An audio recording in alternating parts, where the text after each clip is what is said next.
my name is Barbs. Today we're going to be going over the Ujjayi breath, also known as the victorious breath or the oceanic breath. Incorporating the Ujjayi breath has been one of the most transformative aha moments in my yoga practice, and I've also heard very similar things from other people as well. So we're going to go over the techniques first and then talk about at least some of the main benefits that I've experienced, but I'll also link more information down below. For the Ujjayi breath, there's a couple of things to keep in mind. One is you are breathing through your nose, but at the same time you're not, because the breath originates from the base of your throat. So for example, when you're sniffing, you're technically breathing through your nose too, but it originates from like your nose or like your face. You're not using those muscles when you're taking your Ujjayi breath. The focus is more on expanding your rib cage. So you're using your abdominal muscles more than the muscles that go into when you sniff. So imagine that you have a balloon in your belly that you are expanding the circumference as you take an inhale and expanding your rib cage, as opposed to sniffing or just breathing in and filling up and dumping the air in your belly.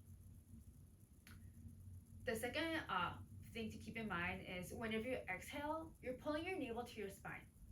By doing that, you're engaging your core. That's why some people consider core to be the most important element or the secret to yoga, because you're using your Ujjayi breath the whole entire class. So essentially, no matter what you're doing, you are exercising your core by only just the breathing part. And the last pointer to keep in mind is when you're breathing, it's important to constrict your airways. So by having your tongue at the roof of your mouth, and when you breathe, if the breath originates from the base of your throat, you're able to constrict the air slightly. One of the reasons why the Ujjayi breath works is because you're taking intentional long inhales and exhales. And without constricting your airway, you're not able to control the velocity in which you inhale and exhale. And if you can't do that, then you're essentially, it only takes like a second or two for you to actually dump the air into your belly, and it sort of defeats the purpose of the Ujjayi breath if you're doing that, because you're not very intentional about it when you do just like dump the air into your belly. So to practice or to compare, if you find a comfortable seated position or maybe even supine laying down, seal your lips, exhale your air out, then originating from the base of your throat, take a deep inhale through your nose. Imagine that you're expanding your rib cage. At the top, exhale, pull your navel to your spine as you exhale through your nose.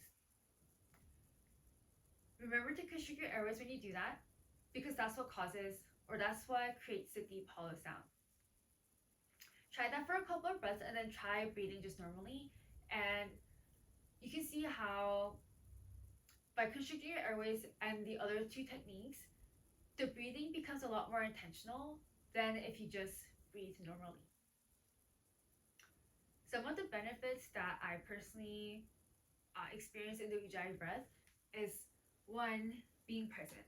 As somebody with ADHD, it's really hard for me to be present, but by having the breath to focus on throughout the whole entire class, it's easier for me to not only be present, but establish a mind-body connection, if that makes sense. So instead of trying to get into the pose by rearranging my body parts with the alignment cues, I'm able to really feel what the pose is supposed to feel like, which helps me progress into a deeper variation of a pose, or to do it or work myself or work my body towards the final expression or the full expression. The second benefit is taking deep, long, intentional inhales and exhales calms your nervous system down. So it tells your body that your body is safe and it's not in a crisis, even if you might be struggling in a pose. So if you stop breathing or if you take rapid breaths, it signals to your brain and your nervous system that something is happening, your muscles are going to tighten up, and you're in a fight or flight response. But using the Ujjayi breath, it is the opposite of that. So you're able to get deeper into the pose and to unlock a new range of motion. That's why some people also say that yin is really good for flexibility because you're taking long breaths or calmer breaths and holding a pose for sometimes even over 5 minutes. The third benefit that I personally experienced is the Ujjayi breath helps prepare you for poses. It like helps you flow between poses in a way where it's safe but it's also very efficient. So for example, back bends. You always start a back bend in an inhale. And the reason why is when you take an inhale, you're softening your belly and you're engaging your backside. So the best example I can think of is doing a baby cobra or a cobra. Because when you take an inhale, oh, like you see that by expanding your abdominal, you're technically lifting your torso slightly off the mat. So it helps you prepare for back bends a little bit better than if you were to do a back bend on an exhale. Then once you're at the top, you take an exhale so you can create the stability to hold the back bend without dumping into your back. For example,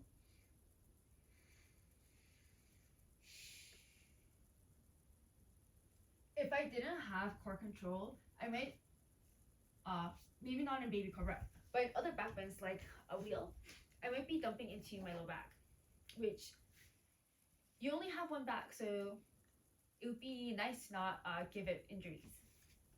Another example is in a wide-legged forward fold. When you rise on an exhale because if you don't, or because when you do rise on an exhale, you're engaging your core as you lift your upper body up, so you're not dumping into your low back. And it's also a lot easier to lift your torso if you're engaging your core. I would suggest maybe trying it without using your breath, then trying it with using the Ujjayi breath, so you can feel the difference yourself. And so that's why incorporating Ujjayi breath has been one of the most transformative experiences in my yoga practice because it unlocks so many different things that you wouldn't have thought of otherwise. If you're able to safely come into a pose, you're able to get into a deeper range of motion and you're able to hold it for a lot longer. So everything just compounds, and the actual benefit you're getting is much greater than you would expect if you do incorporate your Ujjayi breath. So that was my spiel. Hopefully it wasn't too boring, but thank you for watching.